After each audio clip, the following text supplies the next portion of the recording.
नमस्कार स्टूडेंट्स, हम एक बार फिर से आते हैं हमारे सेशन में जिसमें हम बात करेंगे सेंटेंस इंप्रूवमेंट पर, जो कि एसएससी के प्रीवियस ईयर क्वेश्चन पेपर से ली गई हैं और इन्हें हमने किरण पब्लिकेशन से छपवाया है। हम 10 सेंटेंस इंप्रूवमेंट पहले डिस्कस कर चुके हैं पिछली वीडियोस में। 11 से 15 सेंटेंस इंप्रूवमेंट हम इस वीडियो में डिस्कस करेंगे। मैं आपको बता देता हूं कि हम एसएससी की किरण पब्लिकेशन का 2023 एडिशन फॉलो कर रहे हैं, जिस पर लिखा हुआ है 16,500 प्लस। देखिए, शुरू करने से पहले मैं आपको या उन स्टूडेंट्स को जो कि हमारे सेशन में नए हैं, मैं उनको बता देना चाहता हूं कि हम यहाँ पर सेंटेंसेस का सिंटैक्टिकल एनालिसिस करेंगे। सेंटेंस इंप्रूवमेंट को करने का तरीका कॉमन एरर से थोड़ा सा अलग होता है। वहां पर हमें ग्रामर के कॉन्सेप्ट के साथ साथ अपनी बेसिक अंडरस्टैंडिंग की, बेसिक सेंस की जरूरत भी पड़ती है। तो मैं आपको सिखाऊंगा कि किस तरह से सेंटेंस इंप्रूवमेंट को अटेम्प्ट करना है, सिंटैक्टिकल एनालिसिस करते हुए, सिंटैक्स को समझते हुए। तो चलिए शुरू कर लेते हैं। ये लिखा हुआ है हमारे सामने 11वां सेंटेंस, जो कि एसएससी की किरण पब्लिकेशन 2023 के हिसाब से 11वां सेंटेंस और इस वीडियो का पहला है। आपके सामने जो सेंटेंस लिखा हुआ है, अभी इंप्रूव तो हम कर लेंगे, पहले हम स्ट्रक्चर को देख लेते हैं। किस ग्रामेटिकल सिंटेक्स को, किस ग्रामेटिकल पैटर्न को, अरेंजमेंट को फॉलो किया गया है, किस स्पेसिफिक मीनिंग को कन्वे करने के लिए, ये हमें पता करना होगा। हमें ये जानना होगा कि सेंटेंस में लिखे हुए प्रत्येक वर्ड का क्या फंक्शन है और वो अपने फंक्शन के आधार पर किस पार्ट ऑफ स्पीच में कहा जाना चाहिए और वो दूसरे शब्दों को किस तरह से प्रभावित कर रहा है और इस प्रकार से किस ग्रामेटिकल स्ट्रक्चर को, किस ग्रामेटिकल अरेंजमेंट को यूज किया गया है किस स्पेसिफिक मीनिंग को कन्वे करने के लिए। तो चलिए बातें कम काम ज्यादा शुरू कर लेते हैं। देखिए, आपके सामने जो पहला वर्ड लिखा हुआ है वो एक प्रोनाउन है ही। आप जानते हैं कि ये सब्जेक्ट होगा। ऑब्जेक्ट और कॉम्प्लीमेंट होने के लिए इससे पहले लिंकिंग वर्ब या ट्रांजिटिव वर्ब या प्रीपोजिशन ऐसा कुछ होना चाहिए था, जो कि नहीं है। आगे आपके लिखी हुई है हैज। हैज एक हेल्पिंग वर्ब है, क्योंकि सेंटेंस में मुझे भली बात ही एक मेन वर्ब नजर आ रही है। अगर मेन वर्ब सेंटेंस में लगी है तो हैज, हैव या हैड हेल्पिंग वर्ब के फंक्शन में होगा। तो ये हो गया हमारा हेल्पिंग वर्ब। अब देखिए, जो फॉर गुड लिखा हुआ है ये एक इडियोमैटिक फ्रेज है। फॉर गुड के बारे में मैं आपको पहले बता देता हूँ सेंटेंस में आगे बढ़ने से पहले। ये जो फॉर गुड है, इसका मीनिंग होता है परमानेंटली।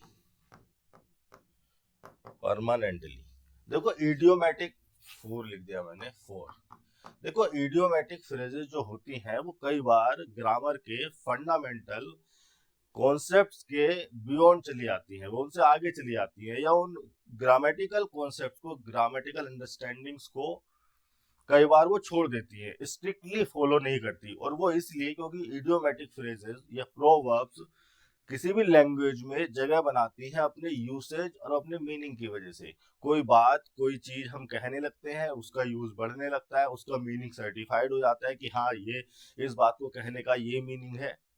तो वो ग्रामर में या लैंग्वेज में जगह बना लेती है और ग्रामेरियंस को उन्हें जस्टिफाई करना पड़ता है, और इन्हें सिर्फ इडियोमैटिक फ्रेजेस ही कहा जा सकता है।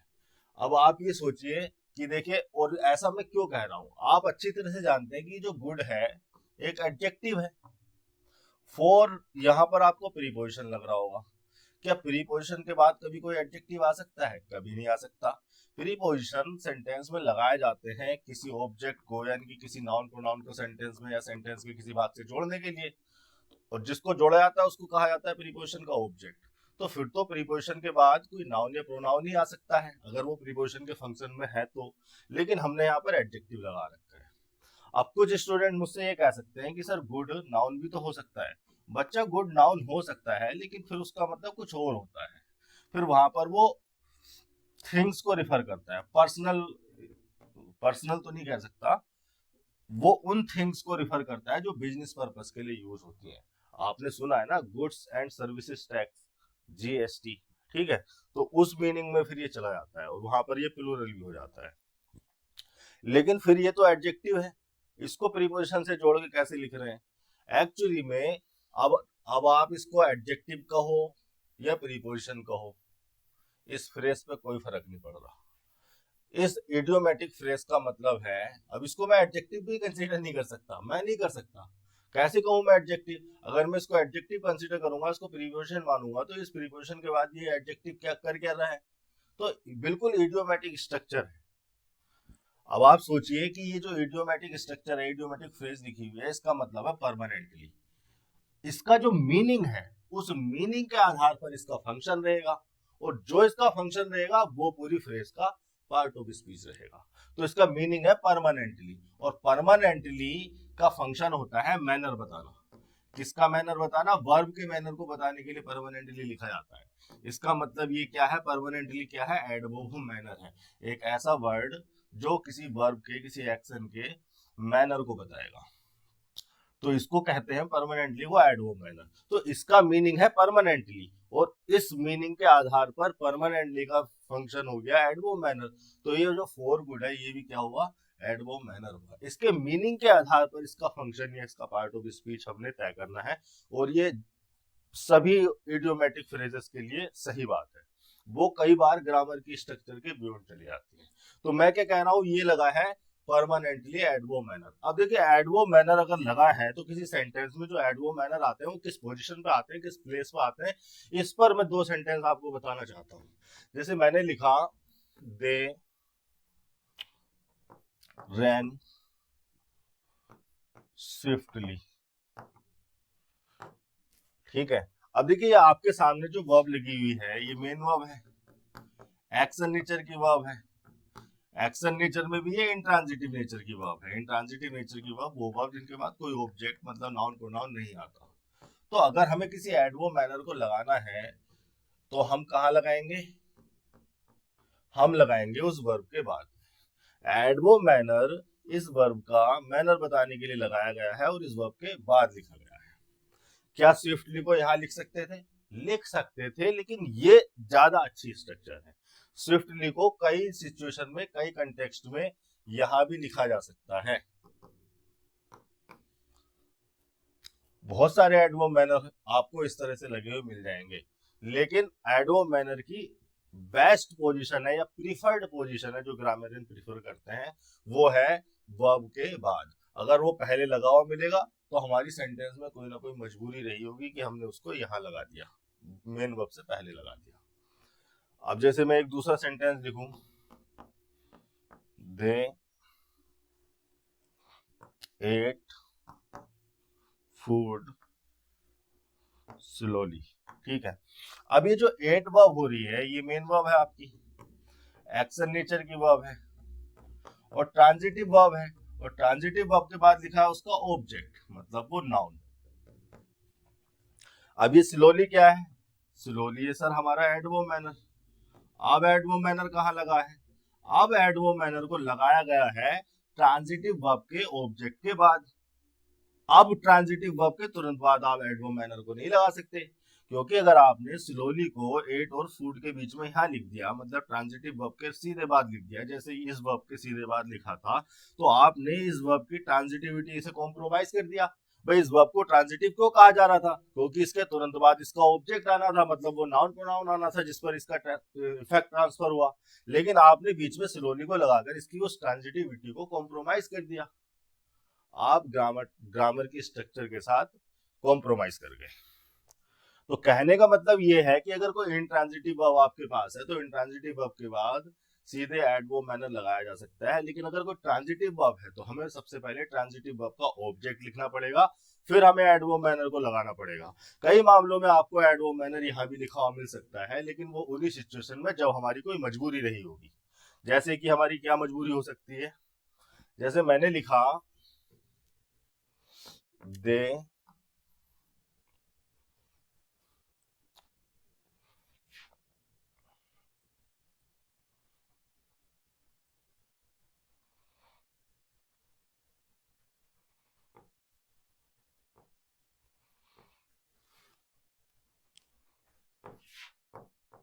ये लिख देता हूं मैं, दे एट मैंगो स्विफ्टली।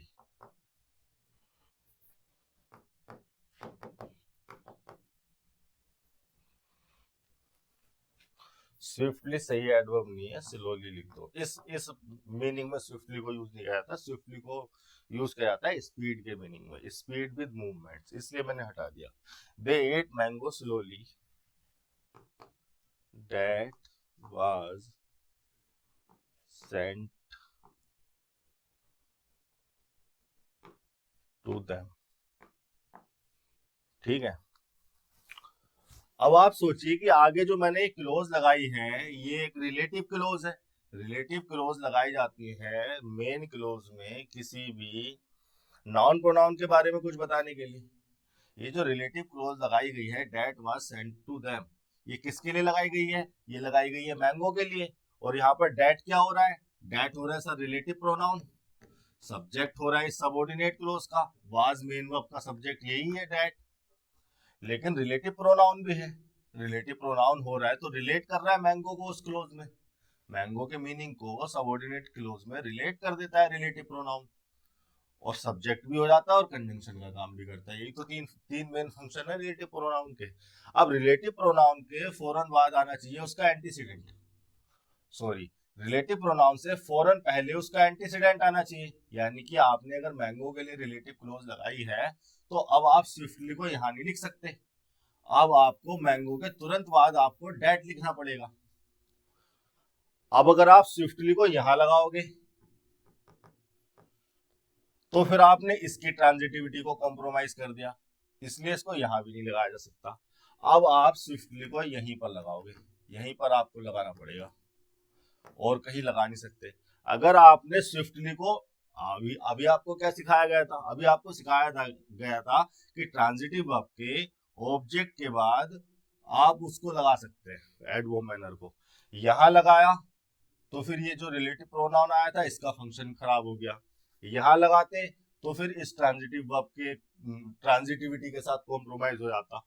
तो अब एड वो मैनर को हमें यहीं पर लगाना पड़ेगा, यहाँ पर भी ये सिचुएशन में सही हो जाएगा। तो कंटेक्स्ट पे डिपेंड करता है कि किसी एडवर्ब मैनर को वर्ब से पहले लगाया जा सकता है। तो इस तरह का कुछ कंटेक्स्ट होता है कि जब हमें बाद में लगाने की आजादी नहीं होती है, बाद में लगाने के बाद सिंटेक्स हमारा, कंटेक्स्ट हमारा खराब हो रहा होता है, मीनिंगफुल नहीं रहता सेंटेंस, सेंटेंस का स्ट्रक्चर बिगड़ जा रहा होता है। ये है बात एडवर्ब मैनर पर। वापस आते हैं हमारे स्टूडेंट पर, वापस आते हैं हमारे सेंटेंस पर। आज थोड़ी सी तबीयत ढीली है तो ये हो सकता है। He has for good left India, has आपकी हेल्पिंग वर्ब होगी, लेफ्ट होगी मेन वर्ब, और मेन वर्ब यहाँ पर एक्शन नेचर की वर्ब है और ट्रांजिटिवली यूज हो रही है। अगर ट्रांजिटिवली यूज हो रही है तो ट्रांजिटिव वर्ब तो अपना ऑब्जेक्ट लेगी, ऑब्जेक्ट हो गया ये इंडिया नाउन। तो ट्रांजिटिव वर्ब के ऑब्जेक्ट के बाद एडवर्ब मैनर को लगाया जाना चाहिए। देखिए कुछ एडवर्ब मेन वर्ब से पहले भी आ जाते हैं, लेकिन वो होते हैं एडवर्ब डिग्री। एडवर्ब डिग्री जिस भी वर्ड को मॉडिफाई करने के लिए आते हैं, देखिए एडवर्ब है तो वर्ब को भी मॉडिफाई कर सकता है, एडजेक्टिव को भी और एडवर्ब को भी। तो एडवर्ब डिग्री जिस वर्ब को, जिस एडजेक्टिव को, जिस एडवर्ब को मॉडिफाई करने के लिए आते हैं, उनका स्कोप या इंटेंसिटी इंप्रूव करने के लिए, बताने के लिए आते हैं, उनसे पहले ही लगाए जाते हैं। तो अगर हमारे पास कोई एडवर्ब डिग्री होता तब वो मेन वर्ब से पहले सही होता, लेकिन हमारे पास है एडवर्ब मैनर। एडवर्ब मैनर को ट्रांजिटिव वर्ब के ऑब्जेक्ट के बाद लगाओगे तो कौन सा वाला ऑप्शन सही होना चाहिए? ये वाला ऑप्शन सही होना चाहिए। ही हैज लेफ्ट इंडिया, तो यहाँ पर ये हेल्पिंग वर्ब हो गई, लेफ्ट होगी मेन वर्ब, दूसरा ऑप्शन सही है हमारा। हैज हेल्पिंग वर्ब हो गई, लेफ्ट होगी मेन वर्ब, और मेन वर्ब ट्रांजिटिव नेचर की थी, उसने अपना ऑब्जेक्ट ले लिया और बाद में आ गया ये एडवर्ब मैनर फ्रेज। ठीक है, ये भी गलत हो गया क्योंकि देखो यहाँ पर आपने इसकी ट्रांजिटिविटी को कॉम्प्रोमाइज कर दिया। भाई ट्रांजिटिव वर्ब थी, ट्रांजिटिव वर्ब का ऑब्जेक्ट आपने वहां लिख दिया और बीच में ये इडियोमैटिक फ्रेज एडवर्ब मैनर बना के लगा रखी है, ये तो इसी वजह से गलत हो गया। यहाँ पर तो आपने फोर ही हटा दिया केवल गुड, ये तो बिल्कुल ही अपसाइड हो गया। ठीक है, नो इम्प्रूवमेंट भी नहीं होगा, तो इसका दूसरा ऑप्शन सही है। ये हो गया हमारा 11वां सेंटेंस। 12वें सेंटेंस पर चलते हैं, देख लेते हैं कि 12वीं में क्या है।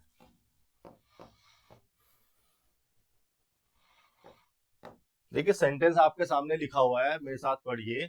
We are credibly informed that the murderer has given himself up। Sentence की स्ट्रक्चर को देख लेते हैं पहले।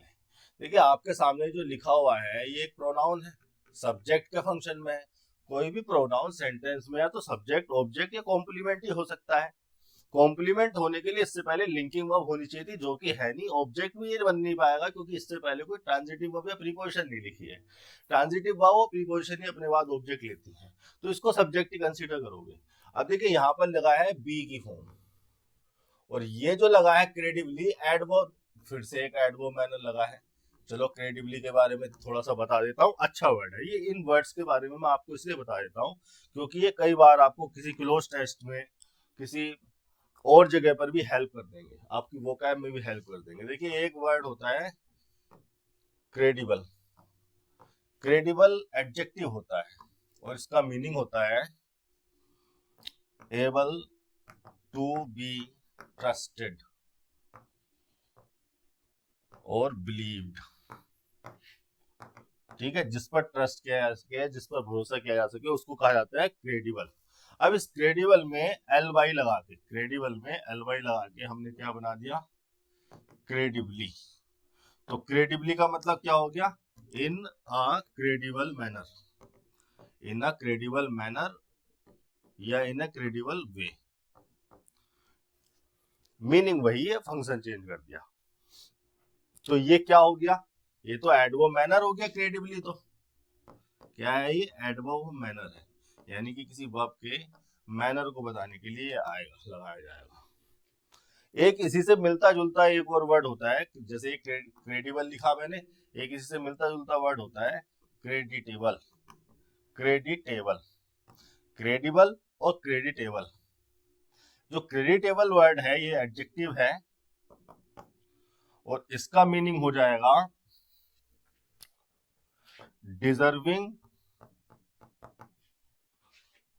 प्रेज, ऑनर और respect.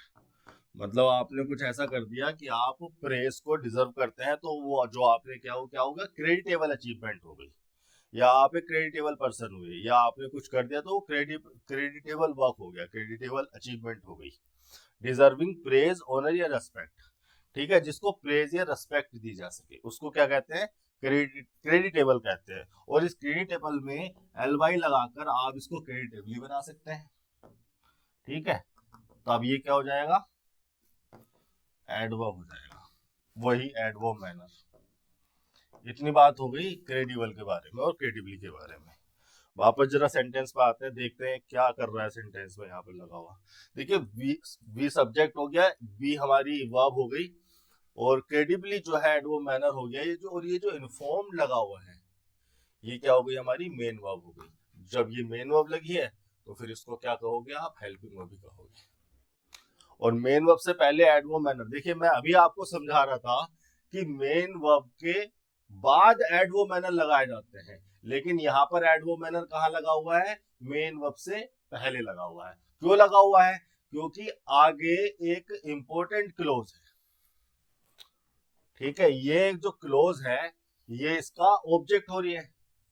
we are credibly informed that the murderer has given himself up। हाँ, ये ऑब्जेक्ट हो रही है। एक्चुअली में जो इन्फॉर्म है ये डाई ट्रांजिटिव नेचर की वर्ब है, और डाई ट्रांजिटिव नेचर की वर्ब वो वर्ब होती है जो दो ऑब्जेक्ट ले लेती है। पहला ऑब्जेक्ट तो सब्जेक्ट बन गया होगा, पैसिव बता रहा हूं ना मैं, अरे पैसिव तो बन रहा है ये हेल्पिंग वर्ब है और ये वर्ब की थर्ड फॉर्म लिखी है। तो बी प्लस वर्ब की थर्ड फॉर्म की स्ट्रक्चर जहां मिल जाती है आपको, आप क्या कहते हो सर, पैसिव फॉर्म में लिखी है, पैसिव स्ट्रक्चर को यूज किया गया है। तो अगर ये पैसिव स्ट्रक्चर लिखी है बी प्लस वर्ब की थर्ड फॉर्म, और क्रेडिबली बीच में एडवर्ब मैनर हमने घुसा दिया इस मेन वर्ब को मॉडिफाई करने के लिए, ऐसा हम कर सकते हैं इस सिचुएशन में, क्योंकि उस ट्रांजिटिव वर्ब के बाद जो कि डाई ट्रांजिटिव थी उसका दूसरा ऑब्जेक्ट भी लिखा गया है। देखिए अगर आगे भी समझ में ना आ रहा हो तो ये सेंटेंस में देखिए कि हम इन्फॉर्म को मैं क्या कहना चाह रहा हूं आपसे। जैसे मैंने कहा they informed me that their father was sick। दे तो आपका सब्जेक्ट हो गया, इन्फॉर्म्ड होगी मेन वर्ब। अब ये है डाई ट्रांजिटिव नेचर की वर्ब। डाई का मतलब होता है दो, मतलब ऐसी ट्रांजिटिव वर्ब जिसका इफेक्ट दो ऑब्जेक्ट पे ट्रांसफर होना है। मतलब नेवाद दो ऑब्जेक्ट लेगी, पहला ऑब्जेक्ट लिया मी को जो कि एक पर्सन है, हुम का रिप्लाई है, और दूसरा ऑब्जेक्ट लिया डेट को, डेट क्लोज को, जो कि एक इंफॉर्मेशन है, या thing consider, abstract thing consider की जा सकती है। और ये क्या है, व्हाट का रिप्लाई है। किसको इन्फॉर्म किया, किसको इन्फॉर्म किया और क्या इन्फॉर्मेशन दी, क्या इन्फॉर्म किया गया। तो ये जो थिंग का रिप्लाई, जो यहाँ पर ये एब्स्ट्रैक्ट थिंग या कोई इन्फॉर्मेशन जो लिखी है, ये जो व्हाट का रिप्लाई है, ये क्या है, इसका दूसरा ऑब्जेक्ट तो है, ऑब्जेक्ट नंबर 2। ये पहला क्या था, ऑब्जेक्ट नंबर 1। तो ये है डायरेक्ट ट्रांजिटिव नेचर की वर्ब जो अपने पास दो ऑब्जेक्ट ले लेती है। और ऐसी बहुत सारी वर्ब है, मैं आपको बता चुका हूँ कई बार कॉमन एरर के सेशन में। फिलहाल अभी दोबारा बता देता हूँ। उसमें क्या है, ask, tell, give, send, gift, pay, lend, बोरो,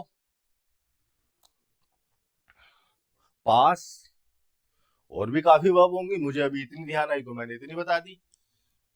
ये सारी की सारी डायरेक्ट ट्रांजिटिव नेचर की वर्ब अपने पास दो ऑब्जेक्ट ले लेती हैं।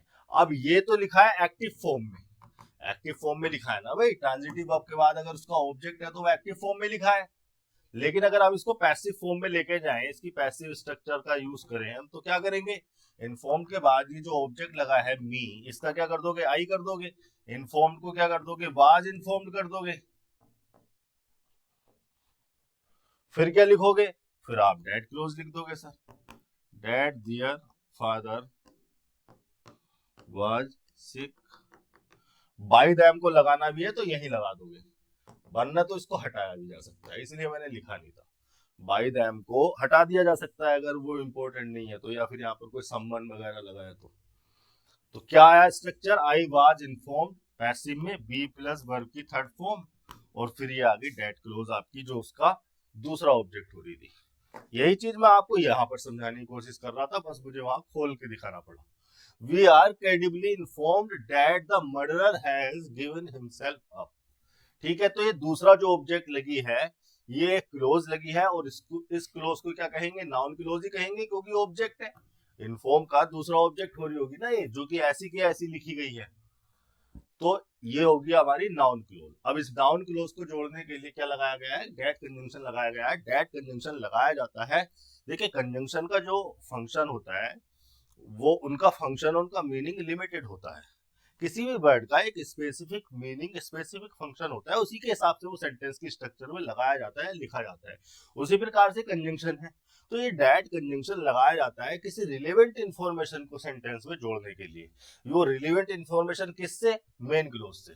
या मैं दोबारा से इस बात को रिपीट करता हूं अच्छे से, कि डेट कंजंक्शन का यूज किया जाता है किसी मेन क्लोज के वर्ड से या मेन क्लोज से रिलेवेंट इंफॉर्मेशन को सेंटेंस में जोड़ने के लिए। हमें कोई रिलेटेड रिलेवेंट इंफॉर्मेशन जोड़नी है जो मेन क्लोज में थी, तो वो हम यहाँ पर लिख सकते हैं डेट कंजंक्शन से। इतनी बात हो गई। तो डेट कंजंक्शन लगा दिया हमने, फिर हमारे पास एक क्लोज लिखी है। क्या लिखा है क्लोज में, मर्डर हो गया नाउन, और दा हो गया यहाँ पर इसका आर्टिकल या डिटर्मिनर, तो ये हो गया फिर से हमारा क्या, सब्जेक्ट, और हैज आ गई हमारी यहाँ पर हेल्पिंग वर्ब, और आगे लिखा है गिवन हिमसेल्फ अप। देखिए हैज हेल्पिंग वर्ब थी, तो यहाँ पर वर्ब की थर्ड फॉर्म लगी है गिवन, सही है। अब ये गिव हिमसेल्फ अप क्या है, इसके बारे में जानने के लिए जरा 2 मिनट और दो मुझे। यहाँ पर इस बोर्ड पर आ जाते हैं। जैसे मैंने एक सेंटेंस लिखा, या मैंने सबसे पहले इसका मीनिंग जानने की कोशिश की, तो गिव अप का मीनिंग क्या है, गिव अप का मीनिंग है फ्रेजल वर्ब है। देखो मैं थोड़ा सा आपको फ्रेजल वर्ब के बारे में बता देना चाहता हूँ कि जो फ्रेजल वर्ब है, आपको कई बार इनमें ये प्रीपोजिशन लगी हुई मिलेगी। एक्चुअली में आपको ऐसा लगेगा कि यार ये तो वर्ब है और ये प्रीपोजिशन लग रही है, लेकिन कई बार ये जो प्रीपोजिशन है प्रीपोजिशन के फंक्शन में नहीं होती है, एडवर्ब के फंक्शन में होती है। भाई इसको प्रीपोजिशन तब कंसीडर किया जा सकता है जब इसके बाद कोई ऑब्जेक्ट लिखा हो, या कोई नाउन या प्रोनाउन लिखा हो। अगर इसके बाद कोई ऑब्जेक्ट यानी कि नाउन प्रोनाउन लिखा है, तब आप ये कह देंगे कि सर इस सिचुएशन में ये प्रीपोजिशन हो रही है और ये हो रही है वर्ब। लेकिन कई बार ये जो यहाँ पर आपको प्रीपोजिशन लग रहा है, ये प्रीपोजिशन होता नहीं है, क्योंकि इसका फंक्शन अब प्रीपोजिशन का नहीं है। अब ये किसी ऑब्जेक्ट को या नाउन प्रोनाउन को नहीं जोड़ रहा, अब ये बन रहा है एडवर्ब। ठीक है, तो यहाँ पर क्या होता है, ये वर्ब हो गई और ये अप हो गया एडवर्ब, और इस तरह से मिलकर ये बन जाती है फ्रेजल वर्ब। वर्ब के साथ एडवर्ब आ जाता है जो आपको दिखने में प्रीपोजिशन जैसा लगता है, और वो है एक फ्रेजल वर्ब। प्रीपोजिशन होती तो अपने बाद ऑब्जेक्ट लेती। अब इसका मीनिंग क्या है, इसका मीनिंग है to stop doing something before finishing it, पूरा अच्छे से मीनिंग लिखवाऊंगा मैं। तो stop doing something before finishing it because of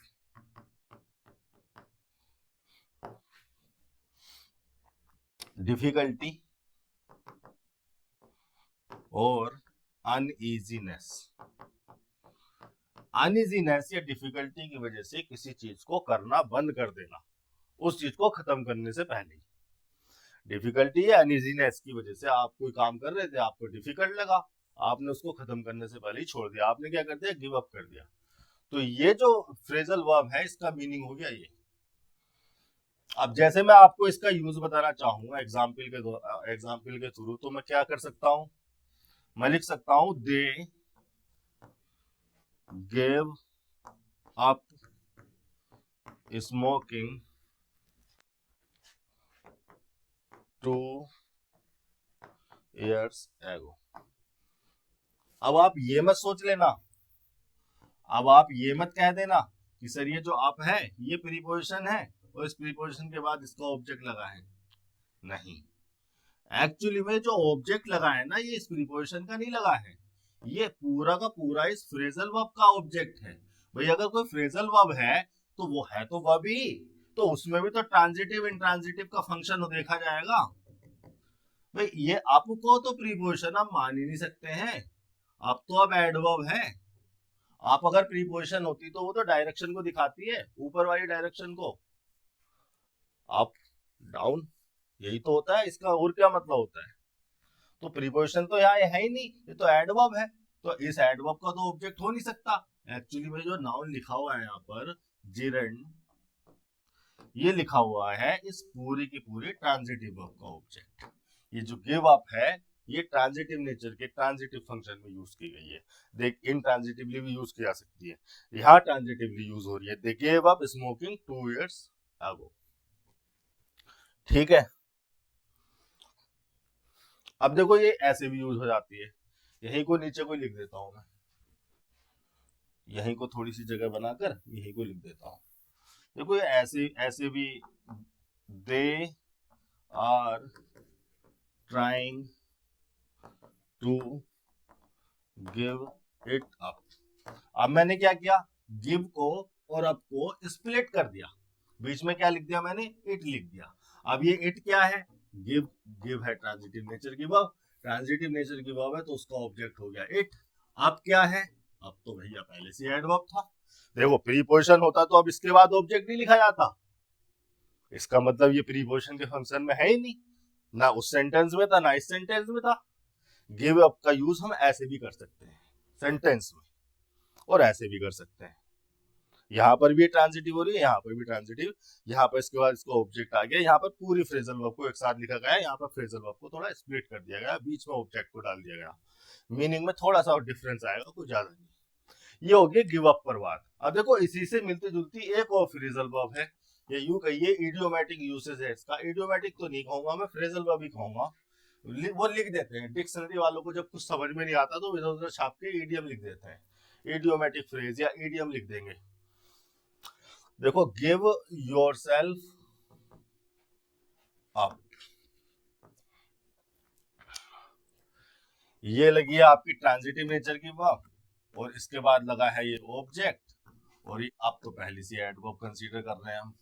अब ये देखो ऑब्जेक्ट जो लगा है क्या लगा है, रिफ्लेक्सिव प्रोनाउन लगा है, रिफ्लेक्सिव प्रोनाउन लगा है। मैंने योरसेल्फ लिख रखा है, एक्चुअली में रिफ्लेक्सिव प्रोनाउन जो लगाए जाते हैं वो तो सब्जेक्ट के हिसाब से लगाए जाते हैं ना, जो अगर जो पर्सन सब्जेक्ट का जो पर्सन होता है उसी पर्सन का, वही पर्सन अगर ऑब्जेक्ट का भी है, यानी कि सब्जेक्ट और ऑब्जेक्ट अगर सेम पर्सन है तो हम रिफ्लेक्सिव प्रोनाउन को यूज कर लेते हैं। जैसे मैंने यूज किया सी गिव हरसेल्फ अप, ठीक है, फिर आगे कुछ भी लिखा है प्रेडिकेट। तो इसका मतलब क्या होता है, गिव योरसेल्फ अप का मतलब क्या होता है, क्या मीनिंग निकल के आएगा। देखो मैंने यहाँ पर शी लगाया था तो मैंने क्या लगाया, हरसेल्फ लगाया, ही लिखता तो हिमसेल्फ लगा देता, दे लिखता तो देमसेल्फ लगा देता, तो वो रिफ्लेक्सिव प्रोनाउन जो है एडजस्ट होता रहेगा इस सब्जेक्ट के हिसाब से। लेकिन इसका मीनिंग क्या होता है? इसका मीनिंग होता है टू अलाउ द पुलिस और एनिमी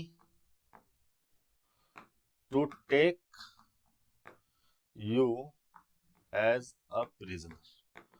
आपका कोई एनिमी है या पुलिस है, आप उनके सामने गिव अप कर दिया आपने कि वो आपको पकड़ के ले जाए।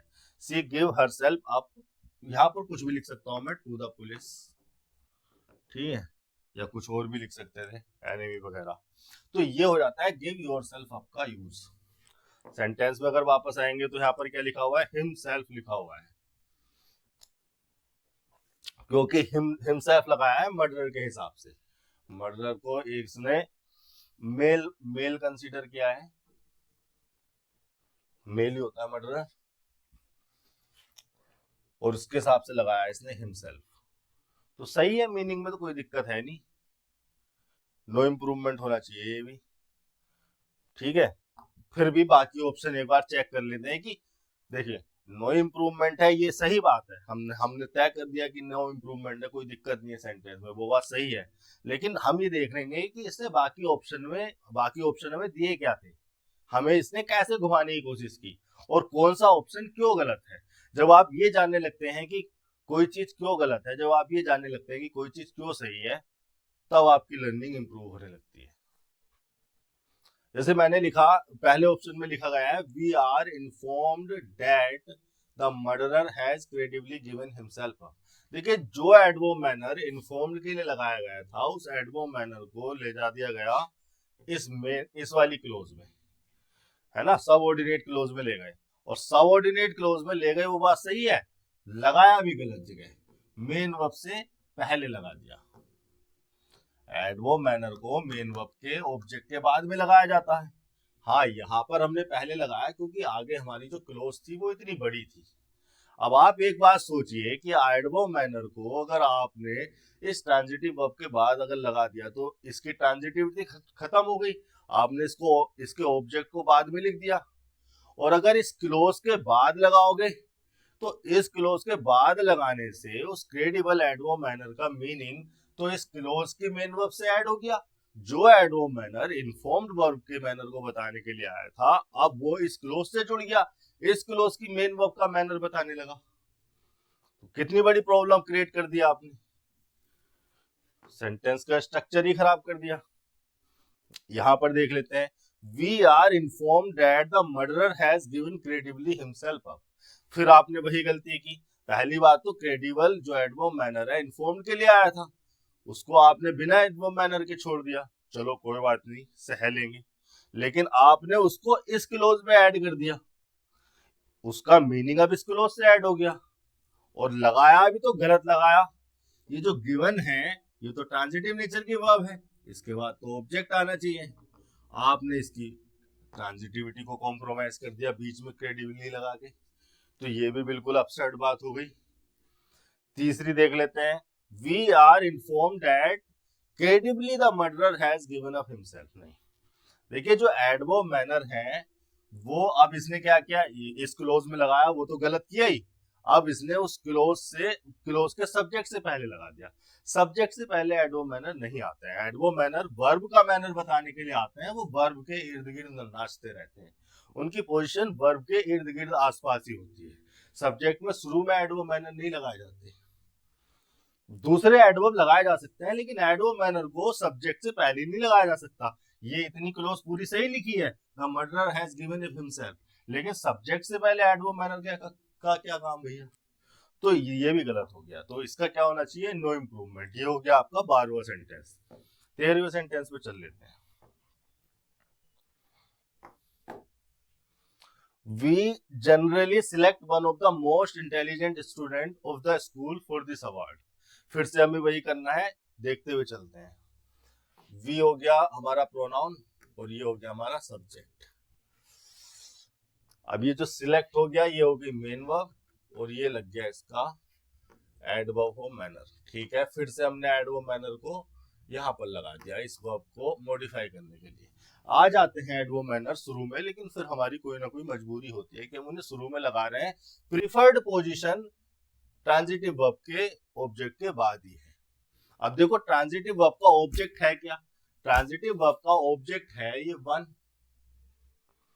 और ये जो लिखा है ऑफ लिखा है प्रीपोजिशन। अब देखो क्यों लगाया गया होगा, ये इतनी छोटी छोटी बातें आपके दिमाग में आनी चाहिए। और ये सवाल, ये पहले ये सवाल आए आपके दिमाग में, मैं चाहता हूं कि पहले ये सवाल आए आपके दिमाग में, फिर इन सवालों का जवाब आए आपके दिमाग में, फिर दूसरे सवाल आए, फिर उनका जवाब आपके दिमाग में आए।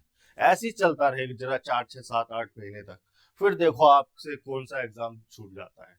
देखो मैं कह रहा हूं कि एडवर्ब मैनर को मेन वर्ब से पहले लगाया गया है।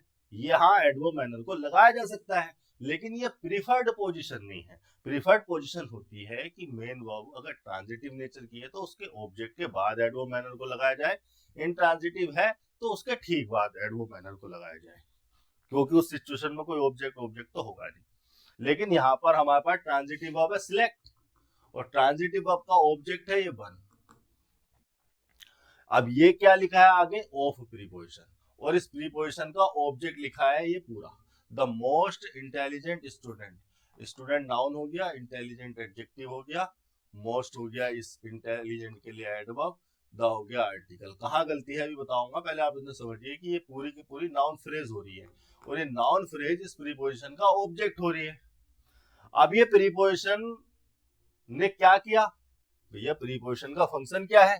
प्रीपोजिशन का फंक्शन है अपने बाद लिखे जाने वाले किसी नाउन प्रोनाउन को सेंटेंस के किसी भाग से जोड़ना। या प्रीपोजिशन लिखे जाते हैं किसी नाउन प्रोनाउन को सेंटेंस में जोड़ने के लिए। इस नाउन को, इस नाउन फ्रेज को मैं सेंटेंस के किसी भाग से जोड़ना, तो हमने प्रीपोजिशन का इस्तेमाल किया। किस भाग से जोड़ना था? इस वन से जोड़ना था, इस वन से ही तो जोड़ना था। तो अगर हम इस प्रीपोजिशन को, इस प्रीपोजिशनल फ्रेज को लगा रहे हैं इस वन से जोड़ने के लिए, तो अगर हम इस एडवर्ब मैनर को इस ट्रांजिटिव वर्ब के ऑब्जेक्ट के बाद यहाँ पर लिख देते, वन और ऑफ के बीच में जनरली को यहाँ फंसा देते, तो फिर ऑफ प्रीपोजिशन क्या करती? ऑफ प्रीपोजिशन इसको द मोस्ट इंटेलिजेंट स्टूडेंट को जनरली से जोड़ देती, मीनिंग को अपसर्ड कर देती। तो प्रीफर्ड पोजीशन तो ये थी, लेकिन इस सिचुएशन में जब हमने देखा कि हम यहाँ पर एक प्रीपोजिशनल फ्रेज लिखने वाले हैं, तो हमने जनरली को वहां पर भगा दिया, और वहां पर भी वो मीनिंगफुल होता है। वो प्रीफर्ड पोजीशन ये होती है, बस मैं ये कह रहा हूं। ठीक है, ट्रांजिटिव वर्ब, उसके बाद उसका ऑब्जेक्ट लिखा है ऑफ प्रीपोजिशन, और प्रीपोजिशन के बाद उसका ऑब्जेक्ट। अब ये जो प्रीपोजिशनल फ्रेज होती है सेंटेंस में एडजेक्टिव या एडवर्ब का काम करती है अपने फंक्शन के आधार पर। प्रीपोजिशनल फ्रेज तो उन्हें कह दिया आता है क्योंकि प्रीपोजिशन से जोड़ के बनी होती है, लेकिन होती तो ये मूल रूप से एडजेक्टिव या एडवर्ब के फंक्शन में है। तो क्या हो रही है? ये हो रही है इस वन के लिए एडजेक्टिव फ्रेज। वन क्या है? एक प्रोनाउन ही है। प्रोनाउन के लिए आइए तो क्या कंसीडर करोगे? एडजेक्टिव फ्रेज कंसीडर करोगे। इतनी बात हो गई, यहाँ पर आगे चलते हैं। अब देखिए जो प्रीपोजिशनल फ्रेज है, जरा इसको स्टडी कर लेते हैं। ठीक ठाक फ्रेज है। यहाँ पर ये जो स्टूडेंट है, ये नाउन लिखी है, ऑफ प्रीपोजिशन थी, और प्रीपोजिशन का ऑब्जेक्ट मैंने क्या बताया? नाउन फ्रेज बताया। तो एक नाउन फ्रेज लिखी हुई है आपको आपके सामने। अब नाउन फ्रेज ही को कह रहे हैं, इसको अभी पता चलेगा। देखिए स्टूडेंट एक नाउन है, इंटेलिजेंट एडजेक्टिव हो गया। एडजेक्टिव इसलिए क्योंकि नाउन को मॉडिफाई करने के लिए आया है। Most,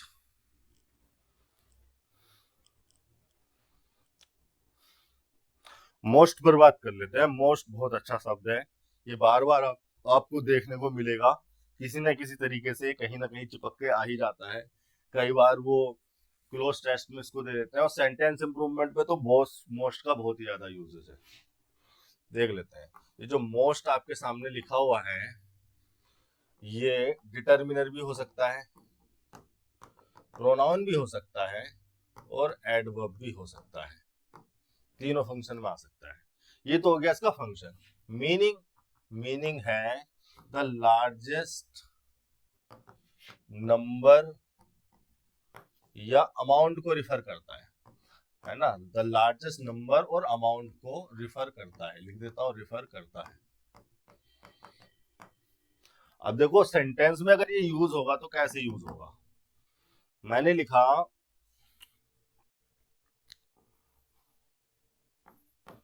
most of the companies are focusing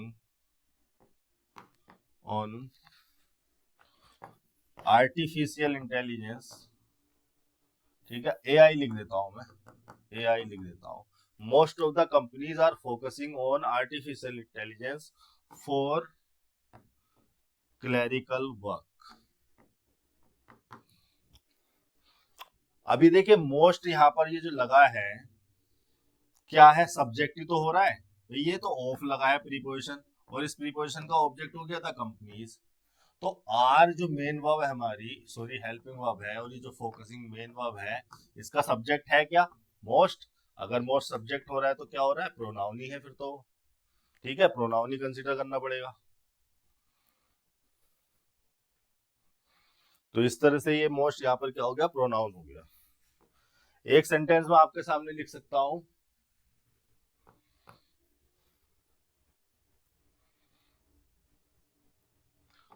I kissed हर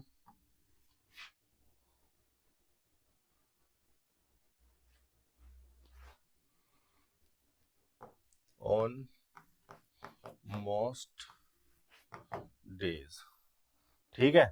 तो डेज यहाँ पर क्या है, नाउन है, और मोस्ट यहाँ पर क्या हो गया, डिटरमिनर हो गया, क्योंकि नाउन को डिटरमाइन करने के लिए आया है, नाउन से पहले लिखा है। मैं ऐसे भी लिख सकता था अपने पिछले सेंटेंस को घुमा के, most companies, most of the companies की जगह मैंने क्या लिखा, most companies are focusing on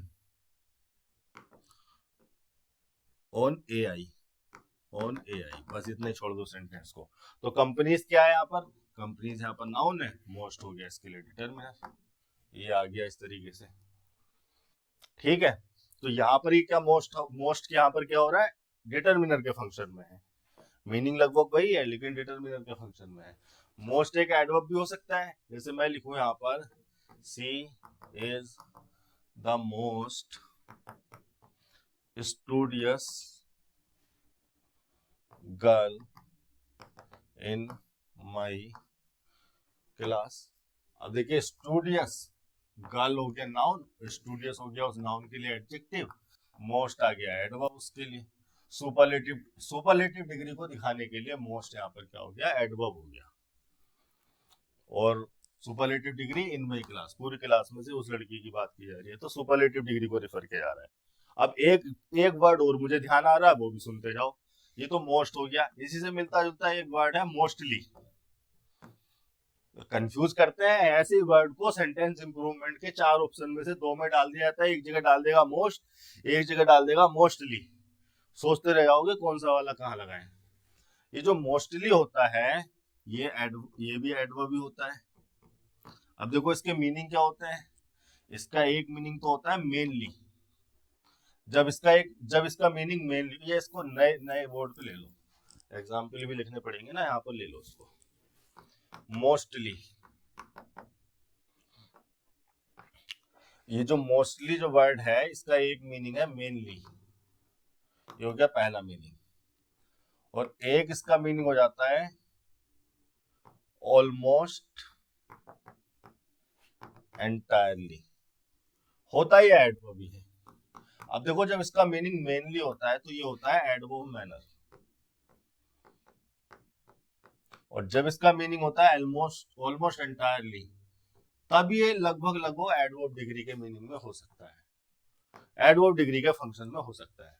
example के तौर पर अगर मैं लिखना चाहूं तो मैं लिख सकता हूं, they worked mostly for software companies, ठीक है, ये कंपनीज लिखा हुआ है ना, समझ जाना बात को। They work mostly for software companies, चूंकि इंट्रांजिटिव नेचर की वर्ब थी तो उसके बाद ऑब्जेक्ट तो आना नहीं था, आ भी नहीं रहा, आ क्या रहा है, एडवर्ब मैनर, एडवर्ब मैनर है, मेनली के मीनिंग में है, तो मैंने इसको कहां लगाया है, वर्ब के बाद में। एक एक मैं ऐसे भी लिख सकता हूं sentence, the story was mostly accurate, accurate क्या हो गया हमारा, एडजेक्टिव, चूंकि वाज लिंकिंग वर्ब लगी थी, लिंकिंग वर्ब अगर लगी है वाज तो उसके बाद तो कॉम्प्लीमेंट आएगा जो एडजेक्टिव बन गया। मोस्टली क्या है हमारा, अभी एडवर्ब मैनर नहीं है, एडजेक्टिव में कोई एडवर्ब मैनर नहीं होता, एडवर्ब डिग्री होती है। एडजेक्टिव का क्या मैनर, ठीक है, एडवर्ब डिग्री इसके लिए लगाई जा सकती है। तो अब ये किस मीनिंग में है, ऑलमोस्ट एंटायरली के इस दूसरे वाले मीनिंग में है। तो अब ये कहाँ लगेगा, अब जिसको भी ये मॉडिफाई करने के लिए आएगा उससे पहले लगेगा। मैंने इसको एडजेक्टिव को मॉडिफाई करने के लिए लगाया तो एडजेक्टिव से पहले लगा दिया। किसी दूसरे सेंटेंस में अगर ये किसी वर्ब को एडवर्ब को मॉडिफाई करेगा तो उस वर्ब से एडवर्ब से पहले लगा जाएगा। ये हो गया हमारा मोस्टली और मोस्ट के बारे में थोड़ी सी बातें। वापस आते हैं सेंटेंस पे, क्या लिखा हुआ है आपके सामने, of the most intelligent student noun हो गया, इंटेलिजेंट एडजेक्टिव हो गया, मोस्ट हो गया आपके पास एडवर्ब, और इसके एडवर्ब डिग्री हो रहा है,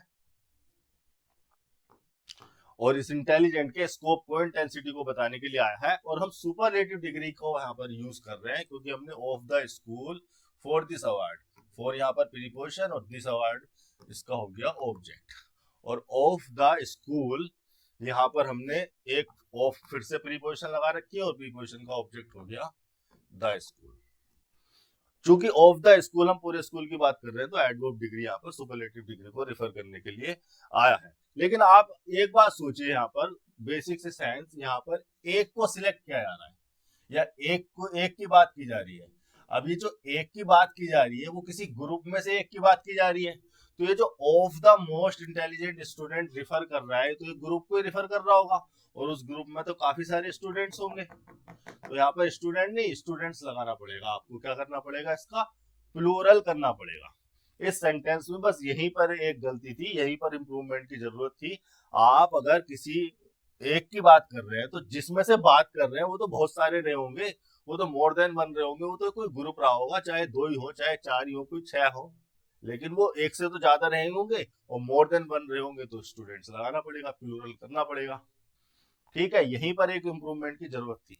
तो कहाँ है ये option, one of the most intelligent students of the school, पहला ही ऑप्शन ये है, ये ठीक हो गया। दूसरे ऑप्शन को फिर भी चेक कर लेते हैं, one of the intelligent most student. देखिए मोस्ट एडवर्ब है, आपने क्या किया, आपने नाउन के बीच में, नाउन और एडजेक्टिव के बीच में एडवर्ब को लिख दिया। हमारा जो ऑर्डर होता है लिखने का वो ये होता है, हम यहाँ पर लिखते हैं नाउन को, फिर एडजेक्टिव को मॉडिफाई करने के लिए लिखा जाता है नाउन से पहले, फिर अगर कोई एडवर्ब है तो इस एडजेक्टिव से पहले, क्योंकि वो एडजेक्टिव को मॉडिफाई करने के लिए आया है, फिर कोई आर्टिकल है तो यहाँ पे, या कोई डिटर्मिनर है तो यहाँ पे, किसके लिए, इस नाउन के लिए। ठीक है, एक तो ये स्ट्रक्चर होती है हमारी। दूसरी स्ट्रक्चर हमारी ये भी हो जाती है, कोई नाउन लिखा है यहाँ पर और आर्टिकल और डिटर्मिनर इससे पहले, क्योंकि नाउन को डिटरमाइन करने के लिए आते हैं, और नाउन के बाद लिखा हमने एडजेक्टिव को, उल्टा कर दिया, उल्टा कर दो बस स्ट्रक्चर को, एडजेक्टिव को नाउन के बाद लिख दिया, और एडजेक्टिव आया क्यों, इस नाउन को मॉडिफाई करने के लिए, और सबसे लास्ट में लिख दिया हमने एडवर्ब। ये भी एक स्ट्रक्चर होती है हमारी प्रीफर्ड। अभी जब मैं इस तरह के सेंटेंस कराऊंगा तो इसको खोल के डिटेल में समझाऊंगा। एडवर्ब आ गया इस एडजेक्टिव को मॉडिफाई करने के लिए। दोनों स्ट्रक्चर हम ये यूज करते हैं, हम बीच में ऐसा नहीं कर सकते कि हमने एडवर्ब को एडजेक्टिव और नाउन के बीच में रख दिया, बिल्कुल बात खराब हो गई। पहली बात तो मोस्ट एडवर्ब है, स्टूडेंट्स को मॉडिफाई नहीं कर सकता, और मोस्ट को अगर एडजेक्टिव मान भी लिया जाए चलो, तो क्या इंटेलिजेंट एडजेक्टिव होके उसको दूसरे एडजेक्टिव को मॉडिफाई कर सकता है, नहीं। इंटेलिजेंट तो केवल एडजेक्टिव है और वो तो केवल नाउन या प्रोनाउन को ही मॉडिफाई कर सकता है, तो ये स्ट्रक्चर भी खराब हो गई। दूसरे में देख लेते हैं, one of the intelligent most student, इसमें भी यही गलती की है, मोस्ट को इंटेलिजेंट और स्टूडेंट के बीच में लगाया गया है। एक गलती और कर दी, स्टूडेंट्स का स्टूडेंट कर दिया यहाँ पर, जो गलती उस वाले सेंटेंस में थी। तो यहाँ पर नो इम्प्रूवमेंट भी नहीं रख सकते, पहला ऑप्शन ठीक है। ये हो गया आपका 13वां क्वेश्चन। आगे चलते हैं 14वें क्वेश्चन पर, मैं इसको हटा देता हूं। ठीक है, my friend lives in a nearby street whose name I have forgotten. अच्छा सेंटेंस है, देख लेंगे। फ्रेंड आपको पता है नाउन हो गया, माई हो गया डिटर्मिनर, नाउन फ्रेज हो गई, सब्जेक्ट के फंक्शन में है, लिव्स क्या हो गई, मेन वर्ब, एक्शन नेचर की वर्ब है, वो भी इंट्रांजिटिव एक्शन है, वो अपने बाद ऑब्जेक्ट लेगी तो नहीं, और ले भी नहीं रही।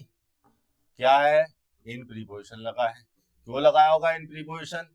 किसी नाउन को जोड़ने के लिए, और जिस नाउन को जोड़ा जाएगा वो हो जाएगा इसका ऑब्जेक्ट इस प्रीपोजिशन का। तो क्या है ऑब्जेक्ट? क्या है नाउन फ्रेज? वो स्ट्रीट नाउन हो गया, नियर बाई हो गया उस स्ट्रीट के लिए एडजेक्टिव, और ए लग गया आर्टिकल इस स्ट्रीट के लिए प्रीपोजिशन, और प्रीपोजिशन के बाद में उसका ऑब्जेक्ट हो गया अ नियर बाई स्ट्रीट, एक नाउन फ्रेज।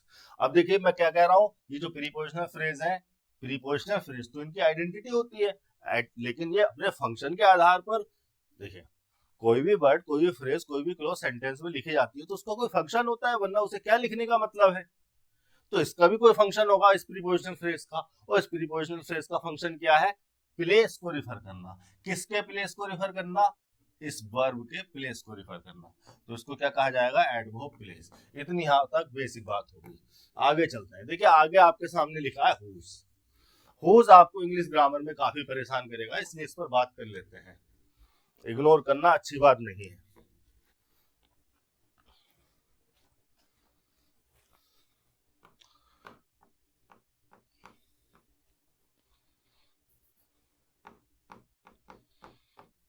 देखिए जो हुज वर्ड है ना, ये प्रोनाउन भी है और डिटर्मिनर भी है। लेकिन चाहे ये प्रोनाउन हो चाहे ये डिटर्मिनर हो, दोनों ही केसेस में ये पजेसिव मीनिंग को कन्वे करता है। पजेसिव मीनिंग को कन्वे करता है। पजेसिव का, पजेशन का मतलब आप जानते हैं। अभी मैं और एग्जाम्पल से इसको क्लियर करूंगा। पजेसिव मीनिंग को कन्वे करता है, मैं यहाँ पे लिख देता हूं, पजेसिव मीनिंग को कन्वे करता है। और पजेशन या पजेशन होता है सिर्फ पर्सन का या एनिमल का भी हो सकता है। चलो केवल पर्सन और एनिमल का ही तो पजेशन हो सकता है। मेरे पजेशन में ये बोर्ड है, मेरे पजेशन में शर्ट है, क्या शर्ट के पजेशन में ये बटन है? नहीं। पजेशन का मतलब होता है टू ओन समथिंग। तो ओनर तो कोई पर्सन या एनिमल ही बन सकता है, कोई थिंग तो ओन कर नहीं सकती। कहने का मतलब है जो पजेसिव जो फंक्शन है, ये जो पजेसिव मीनिंग का कन्वेंस है, किसी पर्सन या एनिमल के लिए ही रिलेवेंट है। तो मैं यहाँ पर लिख देता हूं, पर्सन या एनिमल ही पजेस कर सकते हैं, एनिमल ही पजेस कर सकते हैं। तो पजेशन दिखाई जाती है पर्सन या एनिमल की, थिंग्स की कोई पजेशन नहीं होती। थिंग्स की कोई पजेशन नहीं होती। यहाँ पर लिख देता हूं। देखिए रूल तो मैं लिखवाता नहीं हूं, ऐसे लिखवा दिया तो आपकी मर्जी है, लिखो ना लिखो। थिंग्स की कोई पजेशन नहीं होती, इतनी बात है। जब थिंग्स की कोई पजेशन ही नहीं होती और हुज का मीनिंग दोनों ही सिचुएशन में पजेसिव मीनिंग को कन्वे करने का है, पजेसिव मीनिंग को एक्सप्रेस करता है, और थिंग्स की कोई पजेशन होती नहीं है, तो थिंग्स को हुज रिफर नहीं कर सकता है। देखिए जो प्रोनाउन होते हैं नाउन के लिए लगाए जाते हैं, नाउन के सब्स्टिट्यूट होते हैं, जहां पर नाउन नहीं लिखना प्रोनाउन लिख दो, और जो डिटर्मिनर है वो भी नाउन के साथ लिखे जाते हैं। लेकिन ये जो हुज है, इसलिए इसको हुज के बारे में कहा जाता है कि ये थिंग्स के लिए यूज नहीं होता, क्योंकि ये दोनों ही सिचुएशन में, दोनों ही फंक्शन में पजेसिव मीनिंग को कन्वे करता है, ओनरशिप को दिखाता है, और थिंग्स की कोई ओनरशिप होती नहीं है। अब इस बात को अगर आप समझना चाहो तो इस एग्जाम्पल से समझो जरा। मैंने यहाँ पर लिखा whose is this car, ठीक है। ये whose यहाँ पर क्या हो रहा है? प्रोनाउन है, सब्जेक्ट हो रहा है।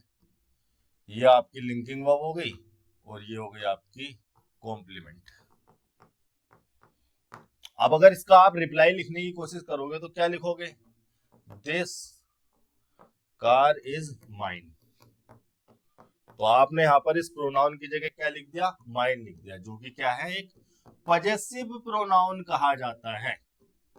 देखिए जो प्रोनाउन होते हैं उनके केसेस होते हैं, खासकर पर्सनल प्रोनाउंस के, आई, मी, माई और माइन। आई हो गया सब्जेक्टिव केस में, मी हो गया ऑब्जेक्टिव केस में, माई हो गया डिटर्मिनर केस में, माइन हो गया पजेसिव प्रोनाउन के केस में। ये जो माई और माइन होते हैं ना, दोनों ही पजेसिव मीनिंग को कन्वे कर सकते हैं। लेकिन ये डिटर्मिनर होता है, नाउन के साथ लिखा हुआ आता है और ये नाउन की जगह लिखा जाता है, इसको पजेसिव प्रोनाउन कहा जा सकता है। तो यहाँ पर जो हुज है वो पजेसिव के फंक्शन में तो है, पजेसिव के मीनिंग को तो कन्वे कर रहा है, लेकिन प्रोनाउन के फंक्शन में है, वो प्योर एक प्रोनाउन है, पजेसिव प्रोनाउन है। ठीक है, अब मैंने एक सेंटेंस ऐसे लिखा, I know the woman whose car was stolen। ठीक है, I know the woman whose car was stolen, ये मैंने लिखा। देखो नो तो ट्रांजिटिव नेचर की वर्ब है, उसके बाद उसका ऑब्जेक्ट लिखा है द वुमन, हुज क्या है और कार क्या है। देखो कार तो हो गया नाउन और हुज आपको मैं बता दूं क्या लिखा है, डिटर्मिनर। भाई नाउन से पहले लिखा है तो डिटर्मिनर ही कहोगे। अब हुज के बारे में अगर आप दो तीन मुख्य बातें नोटिस करें तो ये कि पहली चीज तो वो डिटर्मिनर के फंक्शन में है और दूसरी चीज वो यहाँ पर पजेसिव मीनिंग को कन्वे कर रहा है, वो पजेसिव मीनिंग को ही कन्वे कर रहा है हमेशा ही। ठीक है, पजेसिव मीनिंग को कन्वे कर रहा है। और तीसरी बात वो यहाँ रिलेटिव फंक्शन में है। क्या है, रिलेटिव फंक्शन में है। क्या होता है रिलेटिव फंक्शन? रिलेटिव फंक्शन, आपने रिलेटिव प्रोनाउन के बारे में सुना है? क्या करते हैं रिलेटिव प्रोनाउन? रिलेटिव प्रोनाउन अपने से पहले लिखे हुए एंटीसीडेंट को सबऑर्डिनेट क्लोज का सब्जेक्ट या ऑब्जेक्ट बना देते हैं। या यूं कहिए कि उन्हें रिलेटिव प्रोनाउन कहा जाता है इसलिए क्योंकि वो रिलेट कर देते हैं अपने से पहले लिखे हुए एंटीसीडेंट को सबऑर्डिनेट क्लोज में, या उसके मीनिंग को सबऑर्डिनेट क्लोज के मीनिंग से जोड़ देते हैं, रिलेट कर देते हैं। और इसीलिए वो चूंकि वो रिलेट कर देते हैं अपने एंटीसीडेंट को सबऑर्डिनेट क्लोज में, तो वो रिलेटिव प्रोनाउन कहे जाते हैं। और रिलेटिव प्रोनाउन का और क्या प्रॉपर्टी होती है? रिलेटिव प्रोनाउन मैं यहाँ पर लिख देता हूं RPN, रिलेटिव प्रोनाउन। और क्या प्रॉपर्टी होती है रिलेटिव प्रोनाउन की? रिलेटिव प्रोनाउन एक तो रिलेट कर देते हैं इसलिए उन्हें रिलेटिव प्रोनाउन कहा जा रहा है, सही बात है। दूसरा ये कि वो सब्जेक्ट या ऑब्जेक्ट बन जाते हैं सबऑर्डिनेट क्लोज के। और दूसरा वो ये कि वो कंजंक्शन का काम कर जाते हैं, और कोई कंजंक्शन लगाने की हमें आवश्यकता नहीं होती। तो क्या यहाँ पर हुज सब्जेक्ट या ऑब्जेक्ट बना हुआ है इस क्लोज का? देखो रिलेटिव फंक्शन में तो है, वुमन को रिलेट तो कर रहा है। हुज कार अगर बोलोगे आप तो हुज कार के रिप्लाई में क्या लिखोगे? हुज कार के रिप्लाई में आप my car, sorry, whose car के रिप्लाई में आप वुमेन्स कार ही तो लिखोगे, वुमेन्स कार ही तो लिखोगे। तो ये जो वुमेन्स आपने लिखा हुआ है, ये वुमेन्स क्या है? ये पजेसिव फंक्शन के साथ है, पजेसिव मीनिंग में है। तो ये वुमन क्यों लिखा गया है? क्योंकि इसका एंटीसीडेंट वुमन था। तो वुमन के मीनिंग को रिलेट तो कर रहा है, तो रिलेटिव फंक्शन में तो है। लेकिन क्या इस वाली क्लोज का हुज कार वाज स्टोलन का वाज स्टोलन प्रेडिकेट का सब्जेक्ट ऑब्जेक्ट वो बन रहा है? सब्जेक्ट ऑब्जेक्ट वो नहीं बन रहा, इसलिए उसको रिलेटिव प्रोनाउन तो नहीं मानूंगा मैं।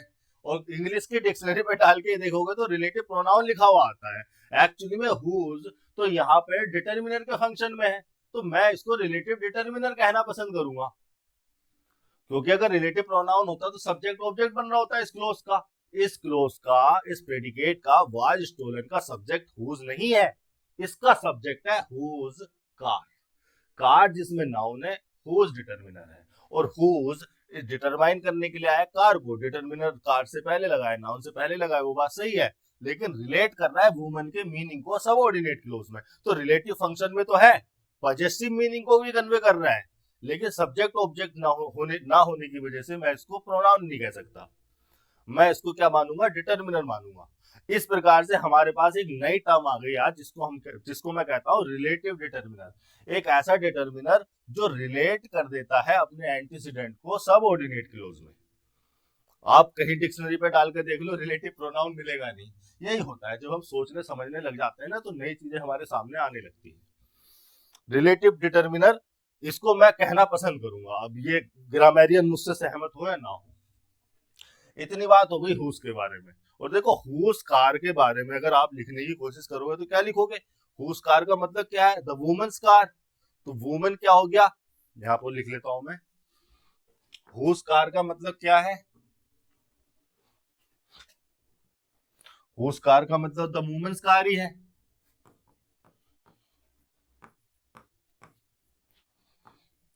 Women's car. अब देखिए जो वुमेन है ये तो एक नाउन है, पॉजेसिव नाउन है। पॉजेसिव फंक्शन देखिए, पॉजेसिव फंक्शन में है और नाउन है, और ये हो गया पॉजेशन। अब इसके सिमिलर हम किसी प्रोनाउन को लगाना चाहे तो यही तो लिखेंगे, माई कार की, हर कार ही तो लिखेंगे।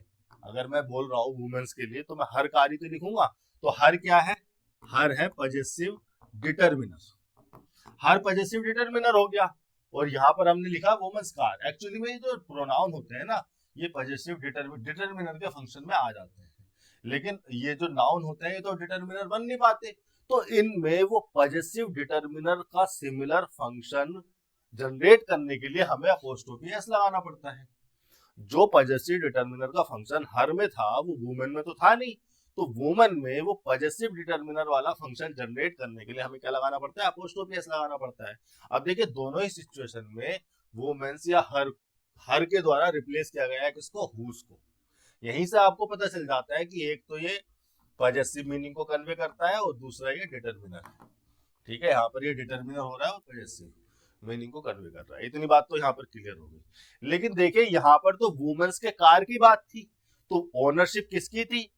पोजेशन किसकी थी? वुमेन की पोजेशन में कार थी। लेकिन क्या किसी थिंग के पोजीशन में कुछ हो सकता है? तो वुमेन्स कार हमने लिख दी थी, सही है, लेकिन क्या हम लिख सकते हैं टाटास कार?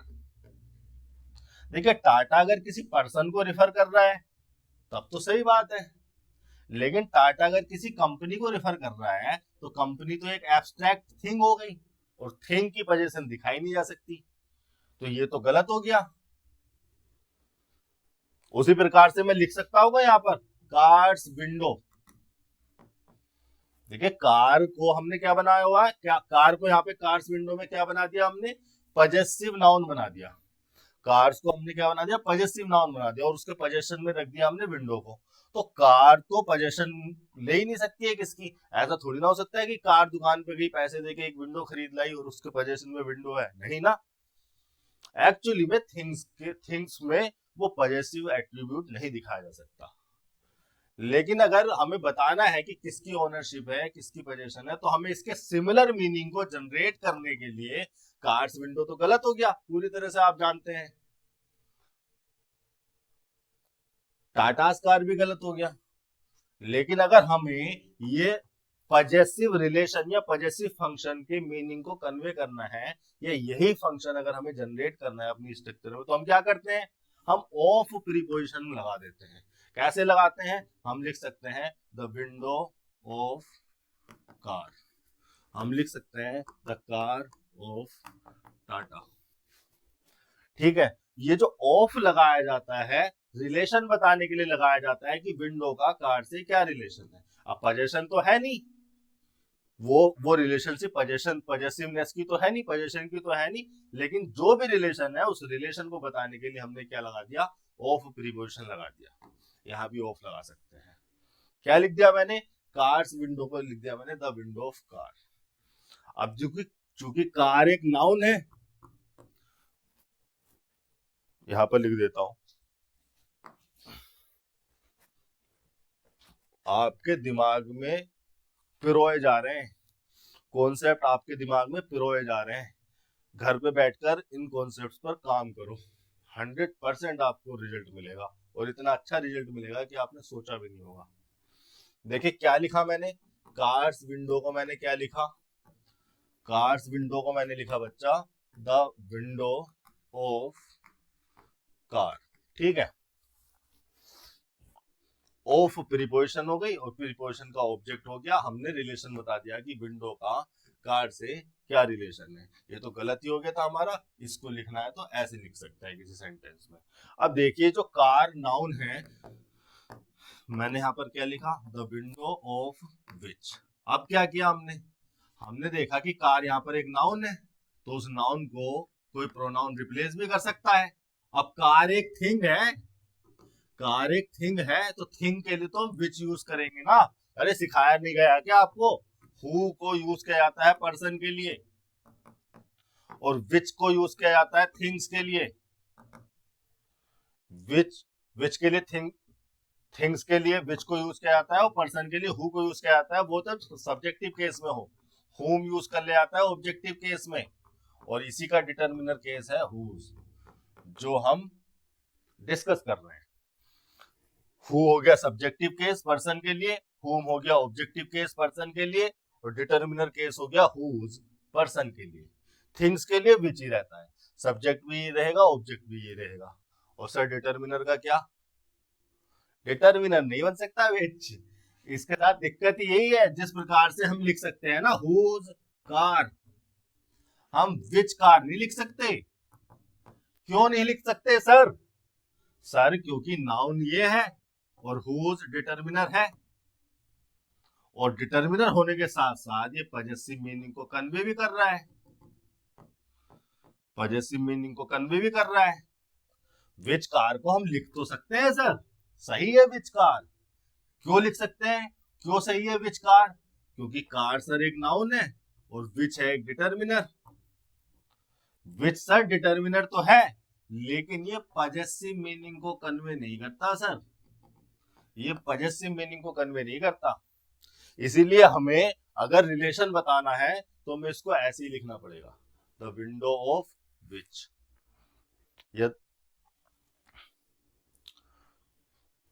अगर हमें कार्स विंडो को लिखना है इंटेरोगेशन में, तो हमें क्या लिखना पड़ेगा, द विंडो ऑफ विच है the window of. Cars window को हमने लिख दिया the window of car. Car noun की जगह प्रोनाउन लगाया जा सकता है, क्योंकि कार एक थिंग है, और ये प्रोनाउन विच कार को रिफर करेगा। अगर हम कोई इंटेरोगेट कर रहे हैं, या फिर हम इसको रिलेटिव प्रोनाउन भी बना सकते हैं, रिलेटिव प्रोनाउन भी बनाया जा सकता है अगर इससे पहले कोई एंटीसीडेंट लगा है तो। अभी हम आ रहे हैं उधर धीरे धीरे, लेकिन जो मैंने आपको लिख के दिखाया कि जिस प्रकार से हुज कार लिखा जा सकता है डिटर्मिनर बनाकर हुज को, उस प्रकार से विच कार लिखा तो जा सकता है, लेकिन विच बच्चा पजेसिव मीनिंग को कन्वे नहीं करता है, वो डिटर्मिनर तो हो जाता है। विच जब डिटर्मिनर की तरह यूज होता है ना, तो वो कोई आइडेंटिटी या रिलेवेंट इंफॉर्मेशन पूछने के लिए यूज होता है। जैसे मैं लिखूं विच कार डू यू,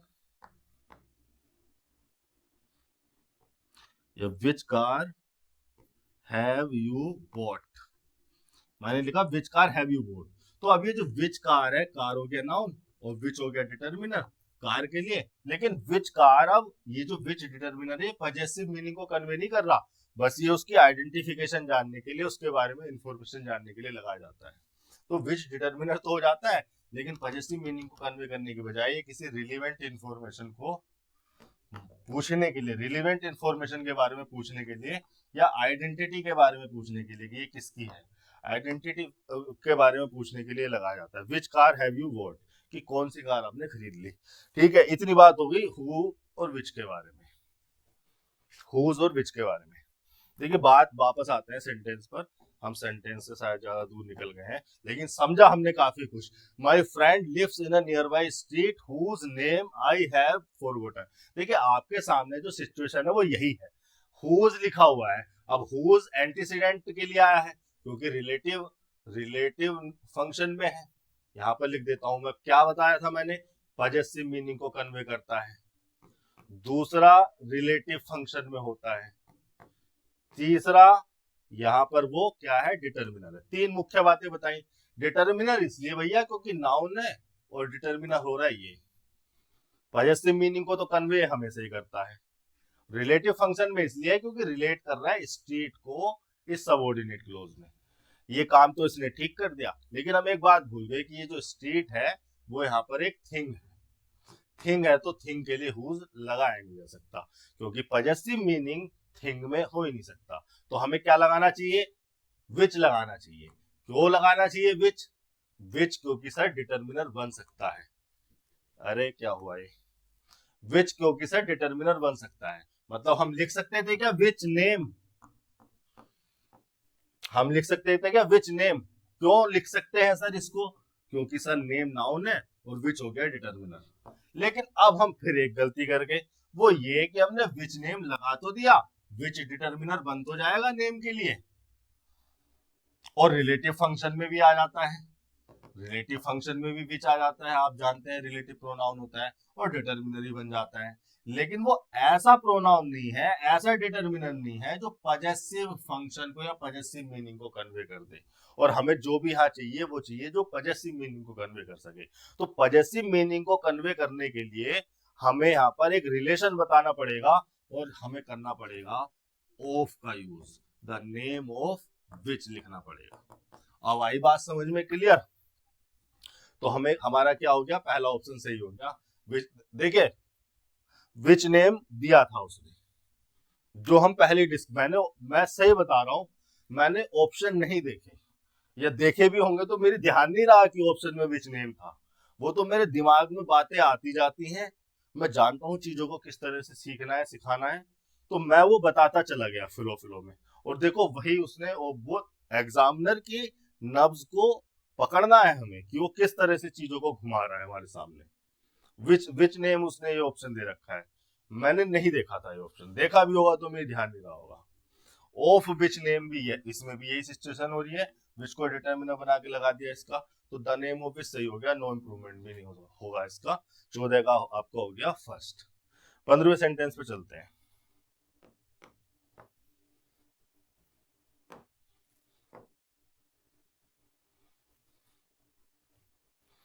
ये है 15वां sentence, he both won a medal and a scholarship। देखिए ही के बारे में तो आपको पता ही है, प्रोनाउन है और सब्जेक्ट ही होगा। जरा बोथ के बारे में बात कर लेते हैं, बोथ के बारे में बात कर लेते हैं। ये थोड़ा इंपॉर्टेंट वर्ड है, ये ऐसी वर्ड तो है जो आपको क्लोज टेस्ट में परेशान करते हैं, सेंटेंस इंप्रूवमेंट में परेशान करते हैं। ये लिखा मैंने आपके सामने बोथ। अब ये जो बोथ वर्ड है, ये जो बोथ वर्ड है ये डिटर्मिनर भी हो जाता है, प्रोनाउन भी हो जाता है, और प्री डिटर्मिनर भी हो जाता है। प्री डिटर्मिनर क्या होते हैं? प्री डिटर्मिनर अभी बात होगी, जरा आगे बढ़ते हैं।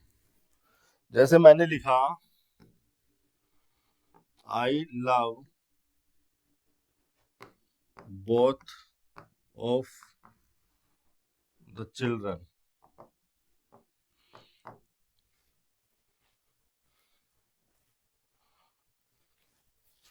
लव हो गया मेन वर्ब, ट्रांजिटिव नेचर की वर्ब है, इसका ऑब्जेक्ट क्या हो गया? बोथ। तो अगर ये ऑब्जेक्ट हो रहा है तो क्या होना चाहिए? इसको प्रोनाउन होना चाहिए, ऑफ प्रीपोजिशन, और इस प्रीपोजिशन का ऑब्जेक्ट ये हो गया। ठीक है, तो यहाँ पर इस सिचुएशन में बोथ क्या है? प्रोनाउन है। ऐसे भी लिखा जा सकता है इसको, both both of them are intelligent. ठीक है, ये देम क्या हो गया? ये तो ऑब्जेक्ट है, किसका? पर्सन का। ऑफ ने देम को बोथ से जोड़ तो दिया, लेकिन बोथ खुद क्या है? एक प्रोनाउन है, सब्जेक्ट बन रहा है किसके लिए? आर वर्ब के लिए। ऐसे भी इसको यूज किया जा सकता है बोथ प्रोनाउन को। यहाँ मैंने ऑब्जेक्ट बनाकर दिखाया, यहाँ पर मैंने सब्जेक्ट बनाकर दिखाया, दोनों के साथ मैंने ऑफ लगाया। चलो एक एग्जाम्पल बिना ऑफ के लिख देता हूं। जैसे मैंने लिख दिया there are 2 cars in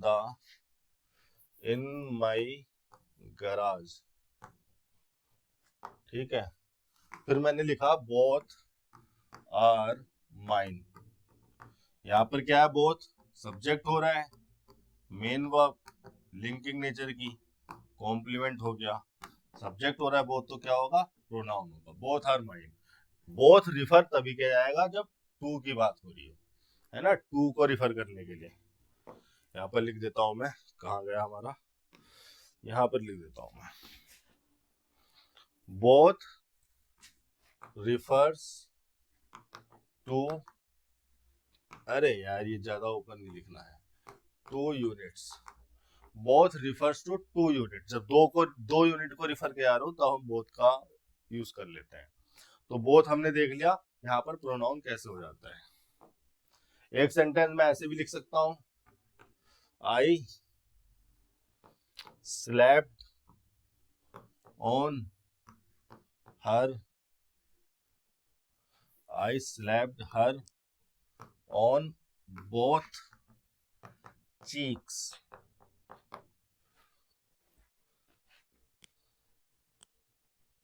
slapped मत लिखो यार, अच्छा नहीं लगता, किस्ड लिख दो, ये फिर भी ठीक है ना। Support non violence. I kissed her on both cheeks, तो यहाँ पर चीक्स क्या है, नाउन, बोथ क्या हो गया उस नाउन के लिए, डिटर्मिनर, और ये प्रीपोजिशन हो गई, और प्रीपोजिशन का ऑब्जेक्ट हो गया पूरा का पूरा। देखो ये इतने ऐसे ऐसे सेंटेंस में आपके सामने लिखवा देता हूँ, इतने इजी इजी सिंपल सिंपल, ताकि आपको यूसेज और फंक्शन पता चले इनके, ये छोटे छोटे वर्ड कैसे यूज होते हैं, किस मीनिंग में, क्या फंक्शन में। मैं ऐसे भी लिख सकता हूँ, both sides of the coin are shiny, ये लिख दिया मैंने। साइड्स क्या हो गया, नाउन हो गया, बोथ क्या हो गया इस नाउन के लिए, डिटर्मिनर, पूरी नाउन फ्रेज क्या हो गई, सब्जेक्ट हो गई। ठीक है, किसका, आर का। ये हो गया बोथ, जब डिटर्मिनर बन जाता है, नाउन से पहले लिखा रहेगा, दो को रिफर करेगा। चीक्स हमारे पास दो होते हैं, हमने बोथ लगा दिया। साइड्स, हमारे कोइन की साइड हमारे पास दो होती है, हमने बोथ लगा दिया। अगर कुछ ऐसी चीज लिखी जाती, जैसे मैं कोइन की जगह हटा के यहाँ पर क्यूब लिख दूं, तो अब सही हो जाएगा क्या, नहीं, अब नहीं। अब यहाँ पर ईच को हटा के, हम बोथ को हटा के हमें ईच लिखना पड़ेगा। Each sides of the cube are shiny, फिर आर को हटा के हमें इज करना पड़ेगा। ठीक है, ध्यान रखना इतनी चीजें। अभी जब ईच पर बात होगी तो ये चीजें खोल कर बताऊंगा, परेशान ना हो आप, डिटरमिनर चैप्टर पढ़ाऊंगा तो सारी चीजें खोल दूंगा आपके सामने। अब एक और फंक्शन बचा है बोथ का, क्या बताया था मैंने, प्री डिटरमिनर होता है। यहाँ पर आते हैं, ठीक है। देखिए जैसे मैंने सेंटेंस यहाँ पर लिखा, both the actress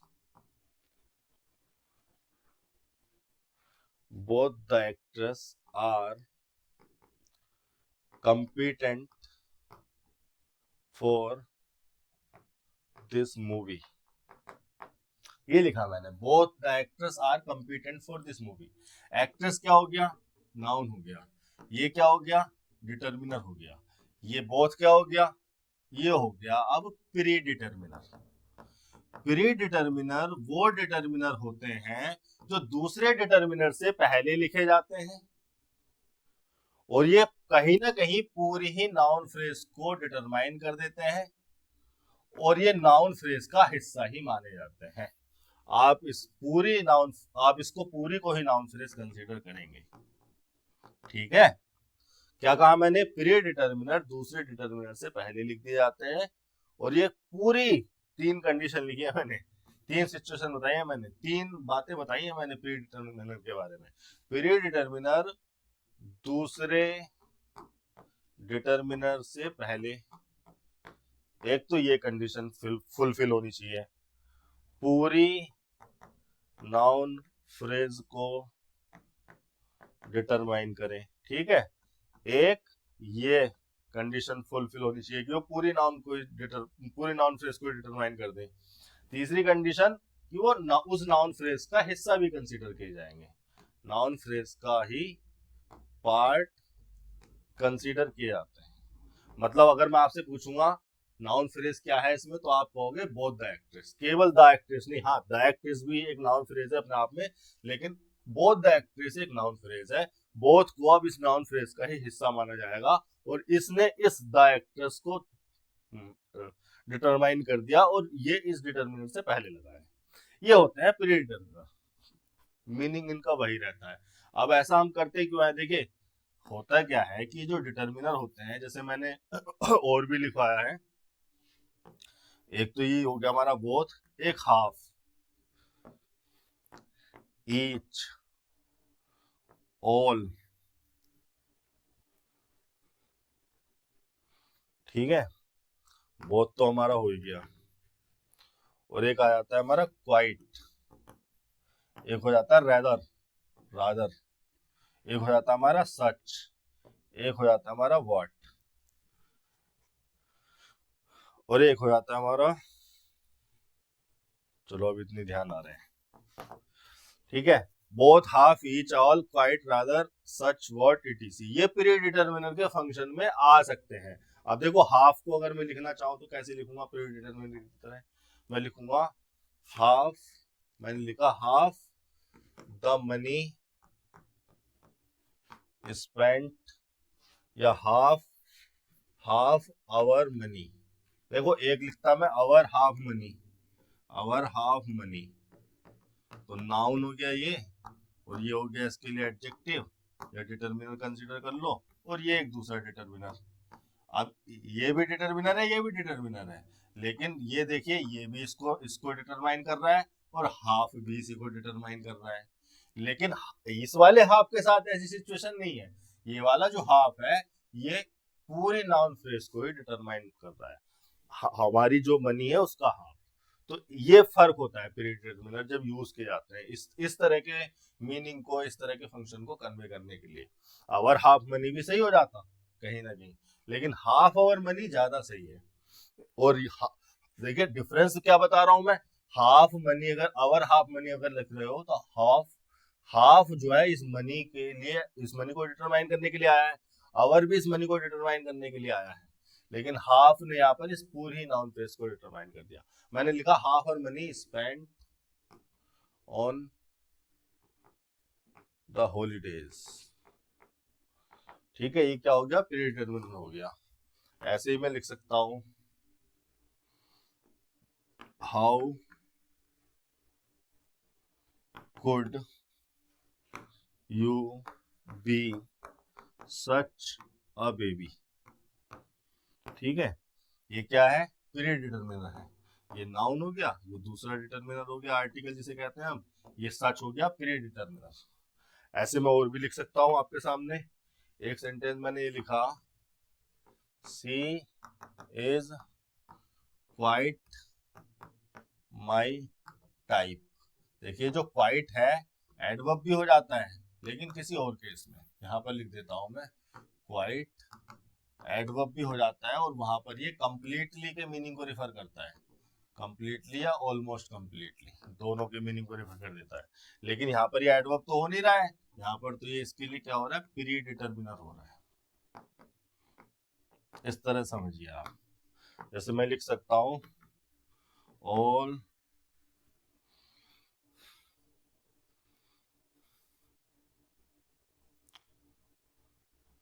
all the water was wasted on petty things। petty मतलब छोटी मोटी जो चीजें होती हैं, पैटी एक एडजेक्टिव है, इनसिग्निफिकेंट थिंग्स को रिफर करता है पैटी। तो ऑल को मैंने क्या यूज किया प्री डिटरमिनर बनाकर यूज किया, ठीक है। ये तो होगी बात इसके डिटरमिनर के बारे में। अब देखिए जो डिटरमिनर है बोथ, ये क्या बताया मैंने, बोथ जो है डिटरमिनर हो सकता है, प्रोनाउन हो सकता है, और प्री डिटरमिनर हो सकता है। अरे कहाँ चले गए हम, इतना पढ़ा दिया था क्या मैंने, हाँ, बोथ डिटरमिनर हो सकता है, प्रोनाउन हो सकता है, और प्री डिटरमिनर भी हो सकता है। डिटरमिनर में और प्री डिटरमिनर में थोड़ा सा डिफरेंस है। प्री डिटरमिनर जो है पूरी ही नाउन फ्रेज को डिटरमाइन करने के लिए आते हैं, और पूरी की पूरी नाउन फ्रेज से पहले लिखे जाते हैं। पूरी नाउन फ्रेज लिखेंगे आप, फिर प्री डिटरमिनर को सबसे पहले लिखेंगे। ये हो गया, ठीक है। अब हम इसके फंक्शन को देखते हैं यहाँ पर, ये क्या है, ही बोथ वोन ए मेडल एंड अ स्कॉलरशिप। तो यहाँ पर क्या आना चाहिए, यहाँ पर देखो ये एक नाउन फ्रेज लग रही है, और ये एक नाउन फ्रेज लग रही है, और इनको जोड़ा जा रहा है कोऑर्डिनेट कंजंक्शन से। कोऑर्डिनेट कंजंक्शन ऐसा कर सकता है, वो दो फ्रेजेस को जोड़ सकता है, सिमिलर लेवल पे हो तो, सिमिलर सेम ऑर्डर पे हो तो यहाँ पर तो इसको प्री डिटरमिनर होना चाहिए था, प्री डिटरमिनर होना चाहिए था, तो वो नाउन फ्रेज से पहले लगना चाहिए था। ये वर्ब से पहले क्या कर रहा है, वोन तो हमारी वर्ब है, वर्ब की सेकंड फॉर्म, मतलब पोजीशन गलत है इसकी। तो ये कहाँ लिखा होना चाहिए, ये लिखा होना चाहिए ही वोन both a medal and a scholarship, ठीक है। ये है प्री डिटरमिनर हमारा, एक डिटरमिनर दोनों नाउन फ्रेज के लिए काम करेगा, कोई कंजंक्शन लगा रखा है हमने बीच में। तो कौन सा वाला होना चाहिए, ही वोन बोथ है मेडल एंड स्कॉलरशिप, तीसरा ऑप्शन हो जाएगा। यहाँ पर भी ये गलत हो गया, क्योंकि बोथ ही के लिए यूज नहीं हो रहा था।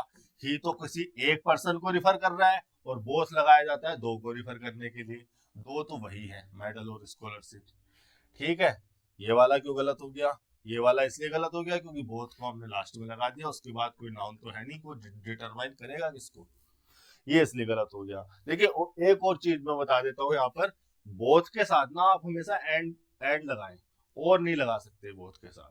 वो इसलिए ना क्योंकि और लगाया जाता है ऑल्टरनेट ऑप्शन बताने के लिए, और ऑल्टरनेट ऑप्शन का मतलब है या तो आप इसे मेडल को कंसीडर करेंगे या स्कॉलरशिप को कंसीडर करेंगे। ठीक है, अगर यहाँ पर एंड की जगह और लगा होता, ही वॉन अ मेडल और अ स्कॉलरशिप, तो आप बोथ नहीं लगा सकते थे वहां, क्योंकि बोथ 2 यूनिट के लिए लगाया जाता है। लेकिन हम जब और लगा देते हैं तो हम किसी एक ही यूनिट को कंसीडर करते हैं, एक बार में, एक समय में। ऑल्टरनेट ऑप्शन बताने के लिए लगाया जाता है, इसलिए बोथ के साथ और नहीं लगाया जाता, और के साथ आइदर वगैरह लगा दिया जाता है। आइदर का मतलब any of the two, both का मतलब टू। ठीक है, दिस इज द डिफरेंस। और एंड की जगह अगर और लगा होता तो क्या लगाते हैं आप? आइदर लगाते। एंड लगा था तो आपने क्या लगा दिया? बोथ लगा दिया, क्योंकि अब क्या हो गया, एक प्लस एक तो। लेकिन यहाँ पर एक एक ऐसे डंडा मान लो कि या तो इसको कंसीडर करो या इसको, और की बात चल रही है तो आइदर लगाते हैं। ये हो गया आपका 15वें का तीसरा, नो इम्प्रूवमेंट भी नहीं होगा, तीसरा इसमें इम्प्रूवमेंट होगा। मुझे उम्मीद है कि आप मेरी बातें समझ रहे होंगे, मैं आपसे बहुत ज्यादा आशा करता हूँ, उम्मीद करता हूँ कि आप इन चीजों को घर पर बैठ के प्रैक्टिस कीजिए, आप इसी तरह की अप्रोच अपनाइए। किसी भी सेंटेंस से रिलेटेड कोई भी डाउट है तो आप मुझे कमेंट सेक्शन में बेझिझक भेज सकते हैं। आज के लिए इतना ही, धन्यवाद।